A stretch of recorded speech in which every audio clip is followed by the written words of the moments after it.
छोटा शेर का बच्चा एक कीड़े को देख रहा था। उस कीड़े को एक गिरगिट अपना भोजन बना लेता है। इस मासूम को बहुत अफसोस होता है। शेर का बच्चा चिल्लाकर गिरगिट को भगा देता है, लेकिन तभी चट्टानों ने आवाज आने लगती है। बच्चा यहाँ वहाँ देखने लगता है। पहाड़ों से बहुत सारे जानवर भागने हुए आ रहे थे। बच्चा घबरा जाता है और भागने लगता है। उन सभी जानवरों को जंगल के लकड़बग्घे भगा रहे थे। ये सारी चाल इन्हीं लकड़बाघों की ही थी। बच्चा एक छोटे पत्थर के सहारे छुप जाता है, लेकिन बच्चा बहुत डरा हुआ था। इस भगदड़ में वो दब सकता था। तभी वो भागकर एक सूखे पेड़ पर चढ़ जाता है, लेकिन ये पेड़ भी टूटने ही वाला था। तभी बच्चे ने देखा भगदड़ के बीच इसके पिता भागते हुए आ रहे थे। उसके पिता आ जाते हैं और कहते हैं, बेटे सिम्बा में आ गया, चिंता मत करो। लेकिन तभी पेड़ टूट जाता है। दोनों भगदड़ के बीच गिर जाते हैं, लेकिन बहादुर पिता अपने बेटे को कैसे भी भगदड़ से सुरक्षित जगह कर देता है और खुद उस भगदड़ की चपेट में आ जाता है। सिम्बा घबरा जाता है, लेकिन उसने देखा उसके बहादुर पिता पहाड़ पर ऊपर चढ़ रहे थे। ये देखकर सिम्बा की जान में जान आती है। उसके पिता पहाड़ के आखिरी छोर तक पहुंच गए थे। ऊपर उसका भाई खड़ा था। ये सारी साजिश इसी शेर ने की थी। सिम्बा का पिता अपने भाई से मदद मांगता है, लेकिन ये तो सिम्बा के पिता की जगह लेना चाहता था, जिस वजह से ये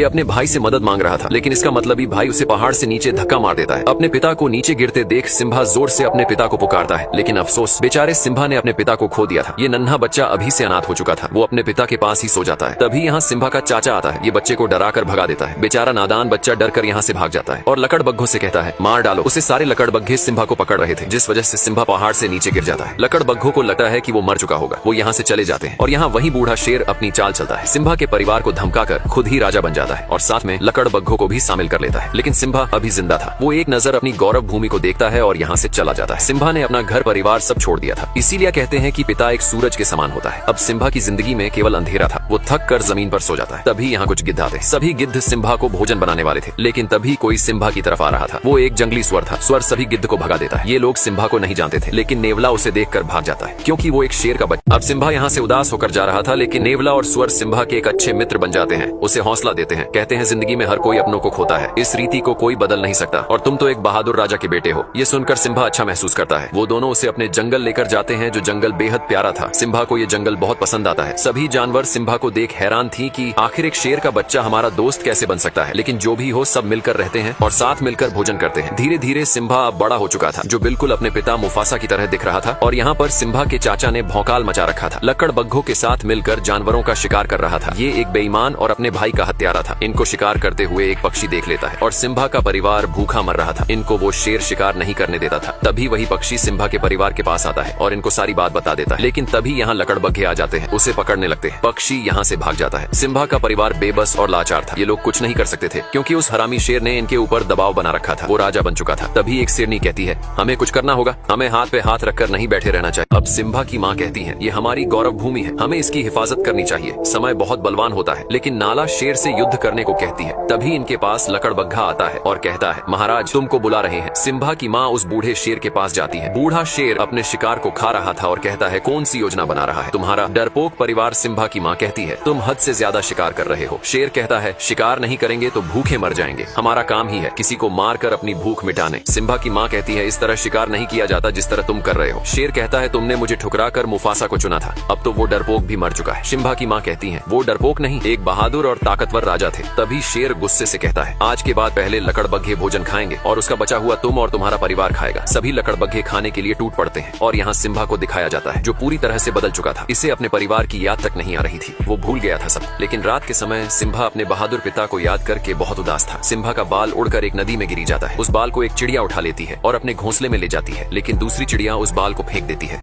अब सिम्बा के बाल को एक चिड़िया उठा लेती है और अपने घोंसले में लेकर जाती है, लेकिन दूसरी चिड़िया जानती थी ये घास नहीं बल्कि किसी जानवर का बाल है, जिस वजह से चिड़िया सिम्बा के बाल को फेंक देती है। वो बाल बबूल के पेड़ पर गिरता है। जिराफ बबूल के पत्तों के साथ सिम्बा के बाल को भी खा लेता है। अब एक कीड़े को दिखाया जाता है, जो जिराफ के मल को ढकेल कर ले जा रहा था, लेकिन जिराफ का मल लुढ़क कर टूट जाता है और सिम्बा का बाल उड़कर दूर चला जाता है, जहाँ बहुत सारी चींटियां थी। एक चींटी बाल को उठाकर ले जाने लगती है। तभी एक बंदर चींटी के पास उस बाल को देख लेता है। बंदर ने पहचान लिया था कि ये सिम्बा का ही बाल है और सिम्बा अभी जिंदा है। ये संदेश एक खुशी का संदेश था। बंदर खुश था, क्योंकि इनका राजा फिर से गौरव भूमि पर राज करेगा। और यहाँ सिम्बा के दोस्त पर एक शेर हमला कर रहा था। इनके जंगल में एक शेर घुस चुका था। सिम्बा का दोस्त अपनी जान बचाकर भाग रहा था। वो शेर का शिकार होने ही वाला था। तभी सिम्बा उस शेर को दबोच लेता है। दोनों ही एक दूसरे से कम नहीं थे, लेकिन दूसरा शेर सिम्बा को दबोच लेता है। सिम्बा उसे नाला कह के पुकारता है। दोनों एक दूसरे को जानते थे। ये नाला सिम्बा की बचपन की दोस्त थी। नाला सिम्बा को जिंदा देखकर बहुत खुश होती है, क्योंकि नाला को सिम्बा मिल गया था और सिम्बा को उसका प्यार। अब सिम्बा और नाला इतने दिनों के बाद एक दूसरे को देखकर बहुत खुश थे। नाला सिम्बा का बचपन का प्यार था। सिम्बा कहता है, नाला,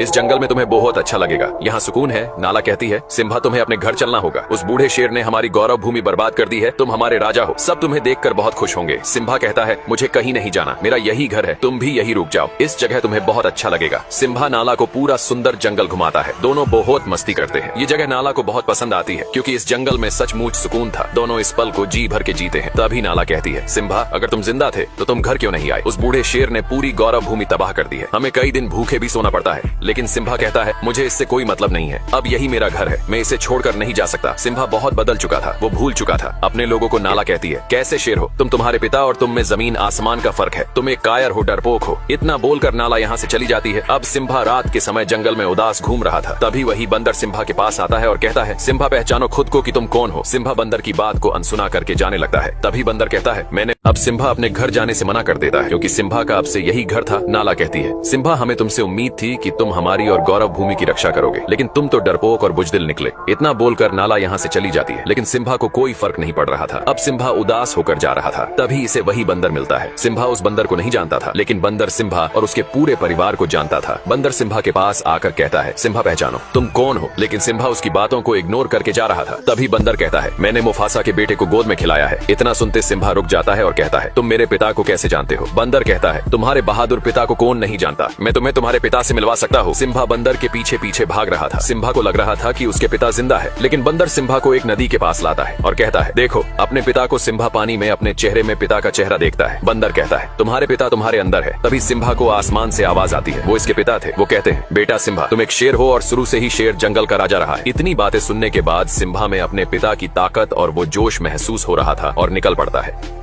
अब सिम्बा निकल पड़ता है अपनी उस पावन धरती की तरफ जिसने वर्षों पहले छोड़ दिया था। सिम्बा एक गहरी दहाड़ लगाता है, ये ऐलान करने के लिए कि अपने जंगल की रक्षा के लिए सिम्बा तैयार है। ये था सिम्बा का जुनून। सिम्बा के दोस्त उसे जाते हुए देख रहे थे। सिम्बा वर्षों बाद अपनी पावन धरती की तरफ जा रहा था, जिसके अंदर साहस और बल दोनों था। सिम्बा नाला के पास पहुंच गया था। दोनों निकल पड़ते हैं अपने घर की तरफ। भले ही इस कहानी में सिम्बा का पिता मुफासा नहीं था, लेकिन मुफासा का बेटा सिम्बा था, जो एक नई उम्मीद था। दोनों अपनी गौरव भूमि पहुंच जाते हैं, लेकिन सिम्बा अपनी गौरव भूमि को देखकर बिल्कुल भी खुश नहीं था। उसकी भूमि पूरी तरह से बंजर हो चुकी थी, बहुत सारे जानवर मारे गए थे। नाला कहती है, सिम्बा, अब क्या करोगे? सिम्बा कहता है, अपनी भूमि की रक्षा करूंगा, जो जिम्मेदारी मुझे मेरे पिता ने दी है। नाला कहती है, मैं भी इस लड़ाई में तुम्हारे साथ हूँ। तभी वही पक्षी सिम्बा के पास आता है, जो ये भी सिम्बा के परिवार का हिस्सा था। ये सिम्बा का तहे दिल से स्वागत करता है और कहता है, महाराज, वो दिन फिर से लौट आए हैं और सिम्बा के दोस्त भी इस लड़ाई में साथ खड़े रहने वाले थे। सिम्बा उनको वापस अपने जंगल लौटने को बोलता है, लेकिन वो दोनों कहते हैं, हम जब तक जिंदा है तब तक तुम्हारे साथ रहेंगे। इस युद्ध में सब सिम्बा के साथ खड़े थे। सिम्बा सभी को अपने साथ लेकर जाता है। आगे कुछ लकड़बग्घे। अब इस युद्ध में सभी जानवर सिम्बा के साथ कंधे से कंधा मिलाकर खड़े थे। सिम्बा सभी को अपने साथ लेकर जाता है, लेकिन सामने कुछ लकड़बग्घे भोजन कर रहे थे। सिम्बा लकड़बग्घों का ध्यान भटकाने के लिए अपने दोस्तों से कहता है। नेवला और सुअर उनका ध्यान भटका रहे थे। सभी लकड़बग्घे उन दोनों को पकड़ने लगते हैं। सिम्बा नाला के साथ दूसरे रास्ते निकल पड़ता है। वही बंदर सब कुछ देख रहा था। वो समय आ गया था। बंदर अपना हथियार निकालता है, जिसने वर्षों पहले मुफासा के मरने के बाद हथियार को छोड़ दिया था। बंदर भी इस लड़ाई में सिम्बा के साथ था और यहाँ बूढ़ा शेर सिम्बा की माँ को अपनी रानी बनाने की जिद कर रहा था और कहता है, इस पूरे जंगल में मुझसे ज्यादा ताकतवर कोई जानवर नहीं है। सिम्बा की माँ कहती है, ताकतवर राजा वही होता है जिसमें प्रजा की और अपने राज्य की फिक्र होती है। ये कहता है, मैं मुफासा से ज्यादा ताकतवर हूँ। सिम्बा की माँ कहती है, तुम मुफासा के आगे एक भीगी बिल्ली हो। तभी वो शेर गुस्से से सिम्बा की माँ पर हमला करने लगता है। इस शेर की नीयत खराब थी। जिसकी नीयत ही खराब हो, वो अपनी प्रजा की रक्षा कभी नहीं कर सकता है। तभी दहाड़ता हुआ सिम्बा यहाँ आता है। बूढ़ा शेर देखकर डर गया था। इसे लग रहा था कि वो मुफासा है। तभी सिम्बा कहता है, दूर रहो मेरी माँ से। सिम्बा की माँ वर्षों बाद सिम्बा को देखकर बहुत खुश होती है।